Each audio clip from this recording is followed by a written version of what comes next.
নমস্কার প্রিয় বন্ধু, রান্নাঘরে আপনাদের সবাইকে স্বাগত।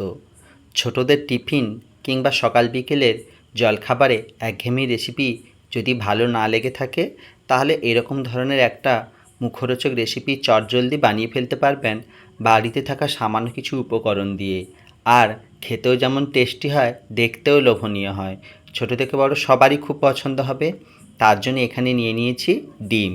একটি মিক্সিং বোলের মধ্যে আমি নিয়ে নিলাম 3টে ডিম। ডিমটা অবশ্যই রুম টেম্পারেচারে হতে হবে।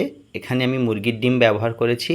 আপনারা চাইলে যে কোনো ধরনের পোলট্রি কিংবা হাঁসের ডিমও ব্যবহার করতে পারেন। 3টে ডিম নিয়ে নিয়েছি। এর উপরে আমি দিয়ে দিলাম হাফ চামচ গোলমরিচের গুঁড়ো। তবে যদি ঝালটা খুব বেশি পছন্দ না করেন, তাহলে এটার পরিমাণটা একটু কম দিতে পারেন।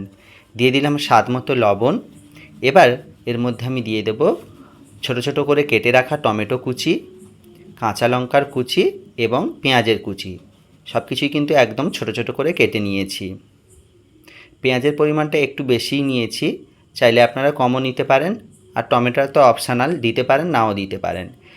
এবার দিয়ে দিলাম একটা ছোট সাইজের আলু, ভালো করে গ্রেট করে নিয়েছি, এইভাবে একদম ঝুরো ঝুরো করে ধুয়ে পরিষ্কার করে নিয়েছি, সেটাও দিয়ে দিলাম। চাইলে কিন্তু এখানে বিভিন্ন ধরনের সবজিও আপনারা ব্যবহার করতে পারেন। দিয়ে দিলাম সামান্য একটু জিরে ও ধনের গুঁড়ো। এবার দিয়ে দেব হাফ চামচ ম্যাগি মশলা। এই ম্যাগি মশলা দিলে এটা খেতে খুবই চটপটা হয় আর টেস্টিও হয়। এবার সমস্ত উপকরণগুলো খুব ভালো করে আমি এইভাবে মিশিয়ে নিচ্ছি।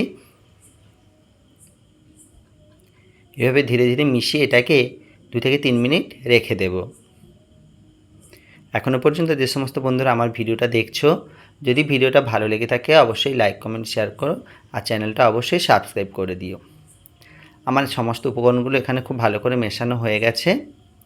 এবার নাস্তাটা বানানোর জন্য এখানে আমি একটি বোলের মধ্যে নিয়ে নিয়েছি ময়দা। এখানে আমি ছোট বাটির 2 বাটি ময়দা নিয়েছি, প্রায় 250 গ্রাম মতো ময়দা। আপনারা চাইলে কম বেশি করতে পারেন, কিংবা ময়দার পরিবর্তে আপনারা আটাও ব্যবহার করতে পারেন। দিয়ে দিলাম স্বাদ মতো লবণ এবং 1 চামচ চিনি। এবার দিয়ে দেবো অল্প একটু কালো জিরে। এই কালো জিরেটা ব্যবহার করলে গন্ধটা খুব সুন্দর হয়। এবার দিয়ে দিলাম ওই একই চামচের 2 চামচ সাদা তেল। দিয়ে সমস্ত শুকনো উপকরণগুলো খুব ভালো করে মিশিয়ে নেব, আর ময়দাটাকে একটু ভালো করে ময়াম দিয়ে নেব, যাতে নাস্তাটা খেতে খুবই মুচমুচে হয় আর অনেকক্ষণ পর্যন্ত খাস্তাও থাকে। দেখুন এভাবে ধীরে ধীরে হাত দিয়ে দোলে দোলে আমি এটাকে ময়াম দিয়ে নিচ্ছি। যতক্ষণে এইভাবে ডালা ডালা হয় ততক্ষণই ময়ামটা দিতে হবে। আমার ময়াম দেওয়া হয়ে গেছে। এবার অল্প অল্প জল দিয়ে একটা সফট ডো তৈরি করে নেব। এখানে আমি যে বাটির ময়দা নিয়েছিলাম ওই বাটির 1 বাটি জল নিয়েছি। পুরো জলটা আমার কিন্তু এখানে ব্যবহার হয়নি। খুব বেশি জল দিলে চিনিটা ব্যবহার করেছি তা গুলে অনেকটা বেশি নরম হয়ে যাবে, জলখাবারটা বানানো যাবে না। তাই অল্প অল্প জল দিয়ে আমি একটা সফট ডো তৈরি করছি। দেখুন বন্ধুরা, আমার ডোটা কিন্তু একদম রেডি হয়ে গেছে। এটাকে চাইলে হাতে সময় থাকলে 2-10 মিনিট রেখে দিতে পারেন, নাহলে পুরোপুরি একেবারেই এভাবে মসৃণ করে মেখে নিতে পারেন। এবার এখান থেকে আমি ছোট ছোট করে লেচি কেটে নেব। যেভাবে লুচি বানাই তার থেকে একটু বড় করে, মাপটা আপনারা নিজস্ব বুঝেই করতে পারেন। এভাবে ছোট ছোট করে কেটে নিচ্ছি।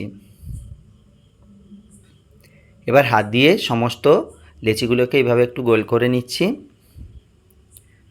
সবগুলো আমার করা হয়ে গেছে। এবার ওপর থেকে আমি একটু সাদা তেল মাখিয়ে রেখে দিলাম।